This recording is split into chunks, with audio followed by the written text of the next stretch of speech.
गेल्या काही दिवसांपासून कोल्हापूरमध्ये थंडीचं प्रमाण वाढायला लागलंय. मात्र कोल्हापूर महानगरपालिकेच्या निवडणुकीच्या अनुषंगानं कोल्हापूरचं राजकीय वातावरण मात्र चांगलंच तापलेलं दिसत आहे. कोल्हापूर महानगरपालिकेच्या अनेक वॉर्डमध्ये अनेक लक्षवेधी लढती कोल्हापूरकर पाहत आहेत. त्यातली एक लक्षवेधी लढत ती म्हणजे प्रभाग क्रमांक 18 या ठिकाणी आहे.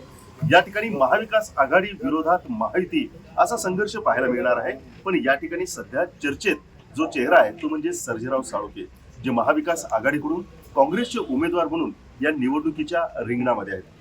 कशा पद्धतीने ते आपले मुद्दे मतदारांच्या पर्यंत पोहोचवत आहेत, त्यांच्यासमोर विकासाचा अजेंडा काय असणार आहे आणि बऱ्याच गोष्टींवरती आज आपण त्यांच्याशी थेट रीतीनं संवाद साधणार आहोत.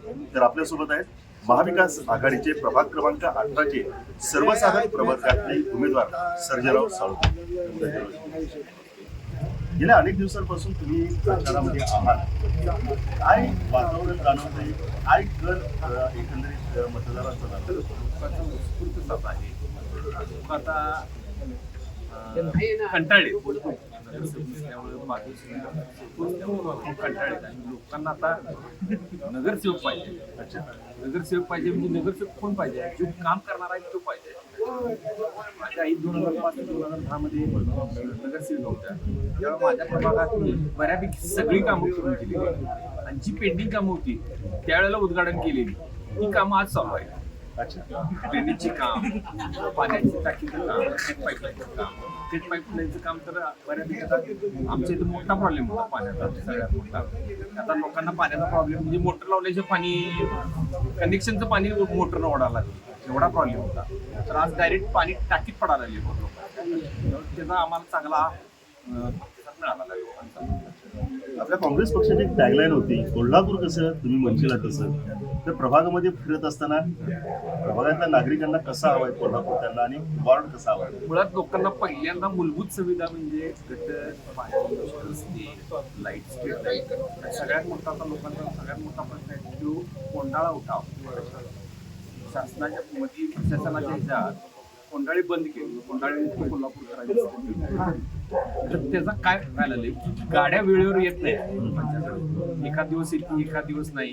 तर मग लोक कुठं मोकळी जागा दिसेल तिथं रस्त्यावर कोंडाळा नवीन तयार व्हायला लागला आणि त्याचा प्रादुर्भाव सगळीकडे ढासाचं आरोग्याच्या दृष्टीने वाईट परिणाम आणि त्याच्यामुळं भटक्या कुत्र्यांचा आणि प्रचंड मोठा त्रास झाला. तर आता परवाच्या ह्याच्यात कोर्टाच्या आदेशाप्रमाणे की कोर्टानं आता प्रशासनालाच सल्ला दिलेला आहे की लवकरात लवकर त्याचा त्यानंतर त्यांना त्या कुत्र्यांना जंगलात तरी सोडा, असं काहीतरी. मला पूर्ण तिच्यातून मी माहिती घेतलेली नाही. माहिती घेतल्यानंतर ती मला समजेल. सगळ्यात मोठा प्रश्न म्हणजे आता कचरा, लोकांचा पाण्याचा विषय आता बऱ्यापैकी संपलेला आहे आणि आता एक भटक्या हे प्रभाग म्हणजे हे 3 विषय सर्वसाधारण आपल्या आठवड्यावर असणार आहे. आपण स्वतः एक युवक आहात आणि या ठिकाणी सम्राट नगरमध्ये एक फुटबॉलचं खेळाडूंसाठी तुम्ही एक मैदान उपलब्ध करून देण्यासाठी सुद्धा काही प्रयत्नशील असणार. मैदान आमच्या इथं आहे, शिवाजी युनिव्हर्सिटीचं मैदान आहे. एवढी मोठी जागा मैदानासाठी, मैदानाला जागा मोठी लागते. एवढी मोठी जागा आता इथं उपलब्ध नाही अजून. आता परत नवीन ह्या 4 प्रभाग एकत्र झाल्यामुळे कुठे जर मिळाली ती जागा तर आम्ही डेव्हलप करू. आणखी खेळाडूंसाठी कशा पद्धतीने किंवा एकंदरीत युवकांसाठी कशा पद्धतीचा अजेंडा असणार? युवकांसाठी आता माझे स्वतःचं विजयश्री फाउंडेशन म्हणून आहे.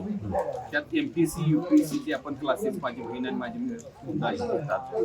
त्या पद्धतीनं आपण गरजू विद्यार्थ्यांना एखाद्याकडे पैशाचा कॉलेज असेल किंवा बाहेरचा विषय नसेल तिथं आम्ही मोफत शिक्षण, राहण्याची व्यवस्था त्या पद्धतीनं आम्ही करतो. आणि त्याच्यानंतर आता आपण नवीन डोक्यात म्हणजे आता नवीन नगरसेवक झाल्यानंतर एखादी अभ्यासिका किंवा एखादं ग्रंथालय त्या मुलांना फ्रीमध्ये मिळावं अशी आमची एक संकल्पना आहे. या निवडणुकीमध्ये तरुणांच्या विषयी अजेंडा मानतात. पण विधानसभेची जर निवडणूक पाहिली तर त्याच्यामध्ये लाडकी बहीण योजना ही गेम चेंजर ठरली. आता एका बाजूला महाविकास आघाडीनं जो तुमचा जाहीरनामा काल परवा प्रसिद्ध केला त्याच्यामध्ये महिलांना विशेषतः आकर्षित करणाऱ्या अनेक घोषणा केल्या. त्याच्यामध्ये KMTचा प्रवास 100% मोफत राहणार, महिलांसाठी पिंक बसेसची सोय असणार आहे. हे एका बाजूला महाविकास आघाडीचा अजेंडा आहे, तर दुसऱ्या बाजूला महायुती म्हणते की लाडक्या बहिणी हे आम्ही त्यांना 1500 रुपये देतोय, त्याच्यामुळं त्यांचं प्रेम जास्त आमच्यावरती आहे. या लाडक्या बहिणी यावेळेस कुणाच्या पारड्यात मत टाकतील असं तुम्ही म्हणता? लाडक्या बहिणीचं कसं झालंय, पूर्वी सरसकट सगळ्यांना दिली ती लाडकी बहीण. आता तिने त्याच्यावर कॅटेगरी लावली, त्याच्यावर एका घरात 2 जर महिला असतील तर एकाच महिलेला मिळालं. म्हणजे आता ते लोकांच्या दुविधा मनस्थिती झाल्या, मला मिळालं तुला मिळालं नाही, त्याच्यामुळे त्याचा फटका बसणार आहे. लाडक्या बहिणीचा काय आता एवढा याच्यावर इफेक्ट होणार नाही. मला आणखी तुमच्याकडून उत्तर अपेक्षित आहे की लाडक्या बहिणींच्यावरून मी बोलत असताना 1500 रुपये देतात, परंतु गॅस सिलेंडर एक नाही अकराशे महागाई एवढं करून ठेवलं, एका बाजून देतात पण दुसरं मोठी काढतात. आणखी काय सांगाल? लाडक्या बहिणींना गॅसचा रेट काय झाला आम्हाला विचारतात होतं, ते उलटच आम्हाला विचारायला गॅसचा रेट, दादा गॅसचा रेट किती झाला आणि आम्हाला पैसे किती देतात. गॅसचा रेट 300 तर 900 झाला. बाकीचे सगळे कर वाढलेले आहेत, सोन्याचा दर वाढलेला आहे. म्हणजे आता एखाद्याचं लग्न जरी करायचं म्हणजे एखाद्या मुलीचं एखाद्या घरात तर तिला एक तोळाभर सोनं घालायचं म्हणजे तर 1.5-2 लाख रुपये लागतात. त्यामुळे लोकांची आर्थिक कुचंबना आणि सगळं त्यांचं बॅलेन्स आहे सगळं ढासळाला आहे. त्यामुळे लाडक्या बहिणी यावेळेस कौल कुणाच्या बाजूने? लाडक्या बहिण्या तर काँग्रेसला देणार. आपण युवकांच्या विषयी बोललो, लाडक्या बहिणीच्या महिला वर्गाविषयी बोललो, आणि आपल्या या प्रभागामध्ये ज्येष्ठ नागरिकांच्या सुद्धा काही समस्या असतात. ज्येष्ठ नागरिक सुद्धा मोठ्या संख्येने आहेत, तर त्यांच्यासाठी काय अजेंडा तुमच्यावर आहे? 2008-09च्या दरम्यान हुतात्मा स्मारक आहे आपल्याकडे, तर ते बाँड्री होतं दक्षिण आणि उत्तरच्या. ते स्मारक शहराला एकच स्मारक असते. त्यावेळेला तिची एवढी वाईट दुरावस्था होती की तिथं पाण्याची सोय नव्हती, खाली फरशी सगळी फुटलेली होती, बसाला खुर्च्या नव्हत्या, रंगरंगोटी काय केलेली होती, पत्रे फुटलेले होते. आणि तो जो आपला टॉवर आहे स्तंभाचा, तो स्तंभ म्हणजे बऱ्यापैकी असा मोडकळीला आलेला. त्यावेळेला मी बंटी पाटील साहेबांच्या माध्यमातून तिथे 10 लाख रुपये खर्च करून तिथे ते बऱ्यापैकी त्याची सगळी व्यवस्था केली, पाण्याची व्यवस्था केली, पाण्याची नवीन टाकी बसवली, त्याचं स्वच्छतागृह व्यवस्थित केलं. स्वच्छतागृह तर बंदच होतं, ते मी पूर्ण केलं. त्या ह्याच्यात तिथं आता कमीत कमी रोज 100 ते 150 ज्येष्ठ नागरिक सकाळी आणि संध्याकाळी पेपर वाचायला किंवा आपला वेळ घालवायला एकत्र येतात.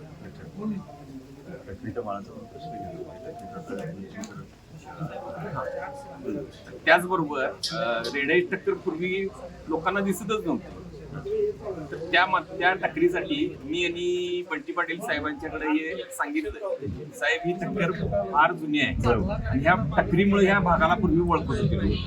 तर ती टक्कर आम्ही बंटी पाटील साहेबांच्या आणि ऋतुराज दादांच्या माध्यमातून आणि जाधव वहिनीच्या माध्यमातून आता त्यांच्या माध्यमातून आपण 30 लाख रुपये खर्च करून नवीन टक्कर उभा केला आणि आज तिथे तो सेल्फी पॉईंट झालेला आहे, याचा आम्हाला आनंद आहे.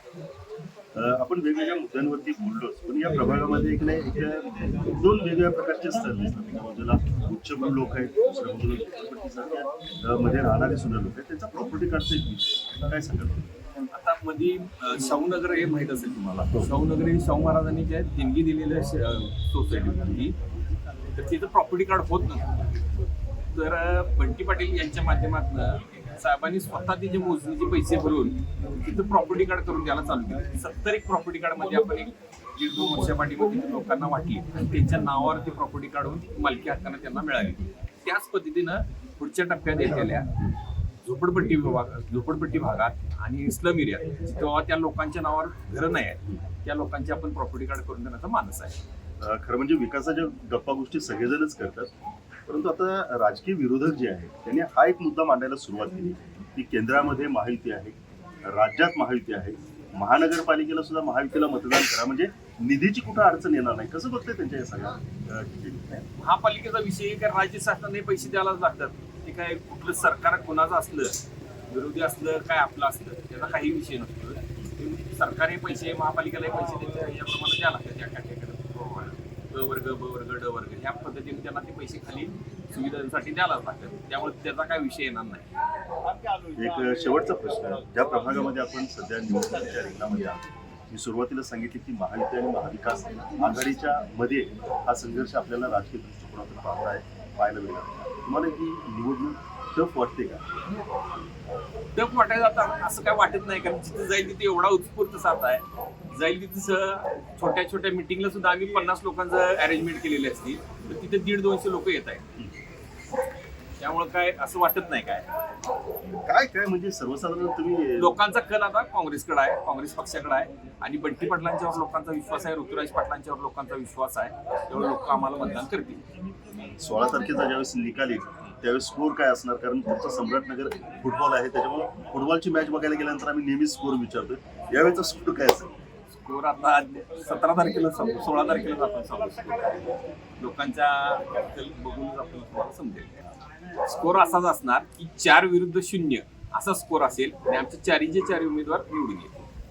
महानगरपालिकेवर सतीश पाटलांच्याच माध्यमातून महाविकास आघाडीचाच झेंडा झळकेल. एक शेवटचा प्रश्न, सतीश पाटलांचाच उल्लेख केला आमदारांचा.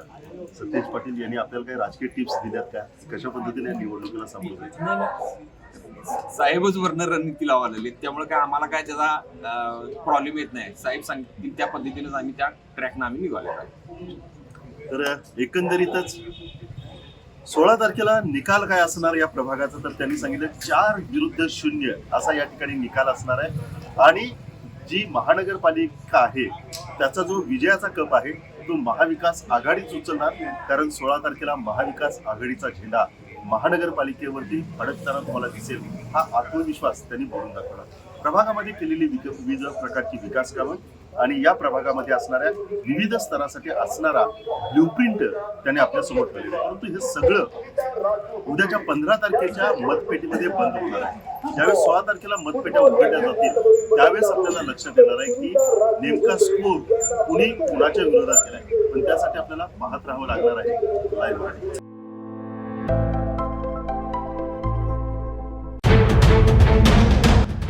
राजकारणातला किंग मेकर, सत्तेच्या सारी पटलावरील वोट कटर, बाजी पलटवणारा गेम चेंजर.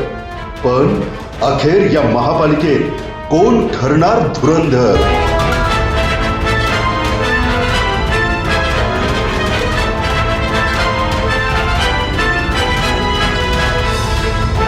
पहा फक्त लाईव्ह मराठीवर.